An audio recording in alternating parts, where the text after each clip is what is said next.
How beautiful. Don't you think that love songs are so much better with cheesy stock photos?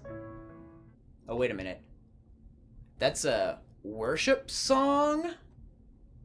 Fine. We'll talk about Jesus is my boyfriend theology.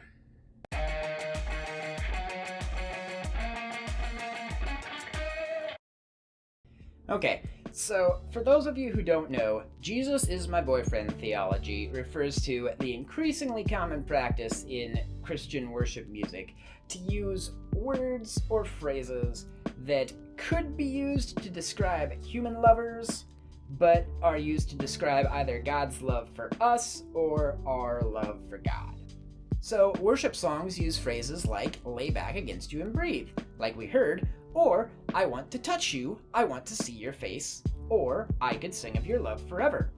You've probably heard some, if not all of these lines before. In fact, you may have heard them so many times before that you don't really think about the meaning of the words. So think about it for a second. I want to touch you. I want to see your face. Make those Y's lowercase, and you could be easily singing this song to your significant other. In fact, Christian dating sites have started to use worship songs in their promotional materials. When looking for a man, and I found that on Christian Mingle. I want to fall in love with you. Yeah, so that's why it's referred to as Jesus is my boyfriend theology. And while this may seem like a more modern phenomenon, it actually goes back quite a ways. John Donne, an English writer and cleric, wrote, "Take me to you, imprison me, for I, except you enthrall me, shall never be free, nor ever chaste, except you ravish me," in the 1610s. Then there's the hymn, Two Kisses, which says, of Jesus, let him kiss me with the kisses of his mouth. And there's Moravian hymns from the 1700s that included sexual imagery, often oddly focused on the wound Jesus received on his side on the cross. One says, I wish to place myself entirely inside that little side hole. Oh. So this is not exactly a new thing in Christianity, although it's hard to argue that it hasn't increased in mainstream Christianity in recent years. But what makes Jesus is my boyfriend so controversial? Other than the cringe-inducing lyrics, of course. A quick aside, a lot of people who sing and even write these types of songs don't have any idea about the controversy surrounding Jesus is my boyfriend theology. They're not trying to make any kind of statement about it. They're not saying, yes, this is correct theology by writing this song. They're just writing what feels good to them. So, even though I present both sides of an argument, don't automatically assume that any church who sings these songs or any writer who's written these songs know the intricacies of this and are trying to make a statement about it. Honestly, I think a lot of it has to do with the fact that writers of these songs don't know the Bible very well, which is a sad thing, but it's becoming increasingly more common in the church. So, that being said, if you've seen my other video, you know I love charts, so here you go. This is very, very high level, but I'd say one of the main issues is this. There's two sets of love sayings. One is lines that can be sung to God, and the other is lines that you could sing to your significant other. And there is overlap. On the one hand, you can really only sing a line like, you died on the cross to save me, to God, and on the other hand, you really should only sing lines like, let him kiss me with the kisses of his mouth, to your significant other. But lines like, I could sing of your love forever, or I want to fall in love with you, could be sung to either God or a person. And I would say anything that falls inside the can be sung to God circle is okay to sing in worship. And anything outside the circle, well, just isn't. I don't think that's terribly controversial, but what is controversial is what lines should go inside the circle and which shouldn't. So there are some people out there who are hypercritical of Jesus is my boyfriend theology, who would say that we should only sing songs to God that can't be sung to our significant others. So even individual lines like "I could sing of your love forever" should be rejected just because they are generic. This usually comes from the fact that they want to separate God's love from the culture's romantic love, which is a noble endeavor, but the Bible does call us in multiple places to love God. So individual lines about it, I would say, are okay to sing to God, but that's just my opinion. Now, how about sayings that talk about touching God? Again, only my opinion. I'm personally okay with simple mentions of touching in worship, like "I want to touch you, I want to see your face." The Bible does figuratively talk about God holding us in his hands, holding our right hand, or covering us in his wings. These are metaphors. So are we physically touching God? No, it's a metaphor for closeness and intimacy, which God does call us to. You need to be really careful with these, though. I'm going to cover that in just a second. The last group of lines are like the song that we heard at the beginning. Lay back against you and breathe, feel your heartbeat. Not just a touch, a very detailed picture. And that is right up against the line, if not over. And in fact, I'm just gonna say it, I personally think any mention of kissing or any touching more than like, "I want to touch you" or "hold your hand" is just too far. There is no biblical precedent for that outside of if you allegorize the Song of Solomon, which, spoilers, I don't think you should. I'll talk about that more in a second. So simple, right? No, it's not that simple. It never is. Because what kind of love are we talking about? So we kind of have an issue with the word love in English. I can say that I love pizza and that I love my wife, but obviously those are two very different types of love. In Greek, the language that the New Testament was written in, that wasn't a huge issue because they had several different words that all meant types of love. There was eros, which is a sexual love, and actually in the Greek somewhat denoted a loss of impulse control. A lot like today if we say you fall madly in love. This actual word isn't in the New Testament, but it was in use at the time of writing the New Testament, so the gospel writers would have been familiar with it.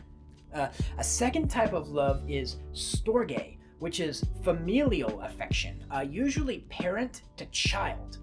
Interestingly, it's not used in the Bible in the positive form, although the negative form of the word, astorgus, unloving, does show up in a couple of places. But this is familial affection as opposed to sexual love. Okay, philia, often called brotherly love, but more accurately described as the love between friends, when people enjoy being together or there's chemistry in between them. I think C.S. Lewis said it best in his book, The Four Loves. I would totally recommend this, by the way. He said that eros, sexual love, is when two people are face to face, enthralled with each other. But philia, or friendship, is when two people are side by side, enthralled in some third thing, i.e. chemistry. They like to do things together. But finally, there's agape, which is God's perfect love for us. It refers to a steadfast, unchanging love that God has for us. It's the kind described in 1 Corinthians 13. It bears all things, believes all things, and hopes all things, and it never fails. And agape and eros, even though they're translated the same word in English, are two totally different concepts. So, Greek has 4 words for this, and English has 1. Love. The linguist in me says it's not better or worse to have 1 word rather than 4. It's just a different approach. But the issue is, if 1 word has more than 1 meaning, we need context clues to figure out just what kind of love you're talking about. If you say, "I want to fall in love with you," are you talking about eros, passionate sexual love, or agape, unchanging, self-giving love? There's really no way to know without context. Of course, some people would say that fall in love always refers to sexual love, but some people wouldn't. So I give it the benefit of the doubt. Okay, so what kind of context clues do we need? Well, the Bible itself shows us. The Bible almost never talks about the love of God without the context of either that love coming from something God is or does, i.e., we love because he first loved us, or talking about that love leading to following Christ or loving others, i.e., if you love me, keep my commandments. Or it's describing the love, i.e., 1 Corinthians 13, love is patient and love is kind. So it almost always talks about where it's coming from, where it's going, or describing it. What the Bible doesn't do is spend line after line after line describing what love feels like, or going into great detail about a metaphor of touching and caressing God. But you know what songs do spend line after line going into detail about love? That's right, secular love songs. So that's what makes Jesus Is My Boyfriend theology a little bit harder to define than simply songs that could be sung to a lover. I would call it songs that either include lines that are outside the circle, or songs that just spend the entire time describing what it feels like to love without talking about where love comes from, where love's going, or describing love in practice, like practically what do you do with that love. Alright, so those who are against Jesus Is My Boyfriend theology have a few points they usually bring up. One is that God's agape love is so much deeper and more multifaceted than human eros love. And to describe agape love as eros love brings God's agape love down to a human level, essentially cheapening the view of God's love. Romantic worship song styles can just call back to romantic love, often blurring the line between eros and agape, which are very different things. Another issue is that Jesus Is My Boyfriend theology can make Christianity seem more like secular worldviews. The core of Christianity is that humanity is most satisfied when they glorify God, because God deserves all the glory. If God is not in our lives, there is a piece of us missing, because we were created to glorify and fellowship with God. When people who don't know Christ feel that void, they try to fill it in other ways.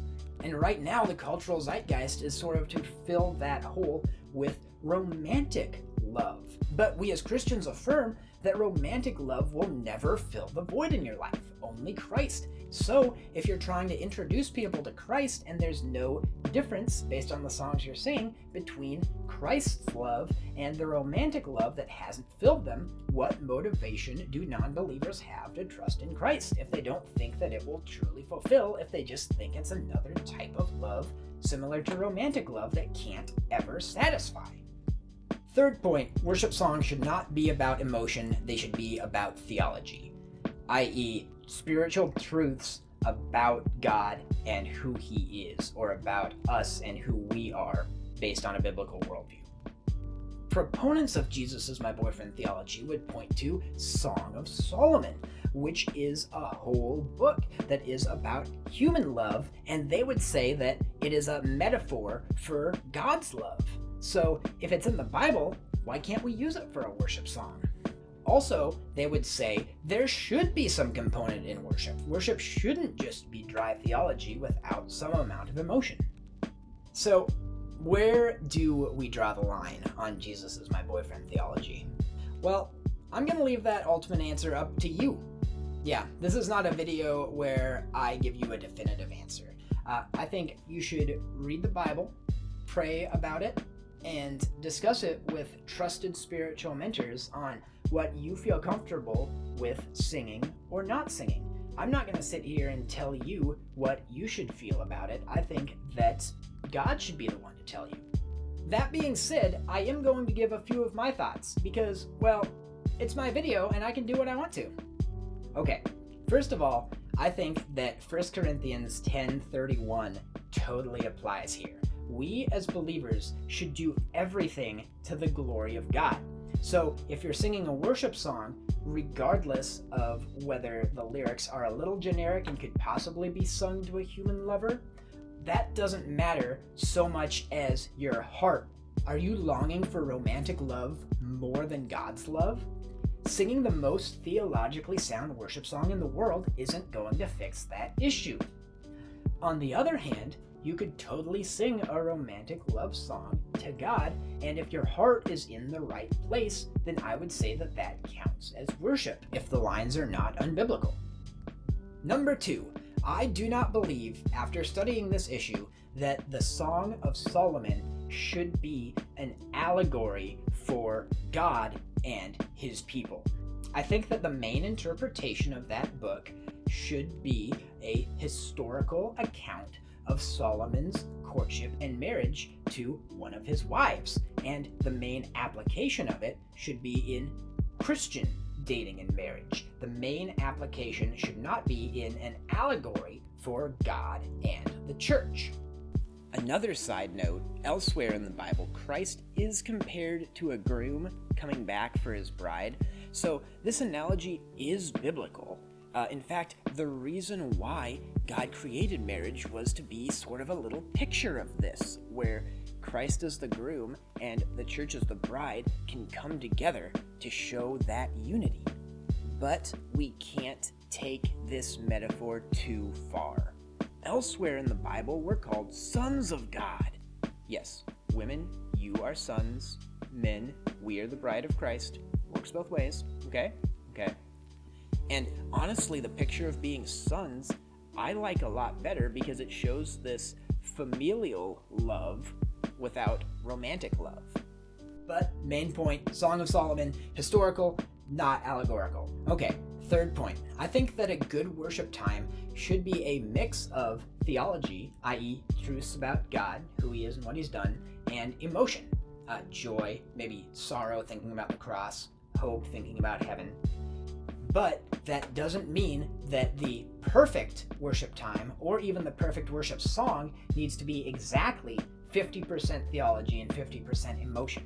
And in fact, I think putting theology and emotion in two separate buckets sort of creates a false dichotomy between the two. Theology should lead to emotion.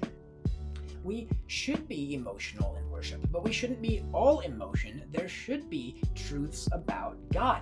But just because one song is a lot more emotional or one song is a lot more theological, that doesn't make them bad songs in and of themselves. If you're in a church especially, that's what the worship leader can do. They can explain the theology behind an emotional song or explain the emotions behind a theological song. I mean, if your church does nothing but emotional love songs week after week with no theology, I would consider a switch. But on the other hand, if your church does nothing but dry theological songs week after week with absolutely no emotion, I would also consider a switch. I think there needs to be both.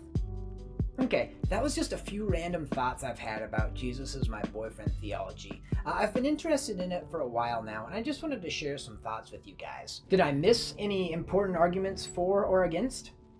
Let me know in the comments. Do you disagree with anything I said? Again, let me know in the comments. Bonus points if you have scriptures to back it up, though. Although I'm not saying I have the final word on this by any means. This is just what God has laid on my heart about it at this time, and I hope it's helpful to you guys. But until next time, peace.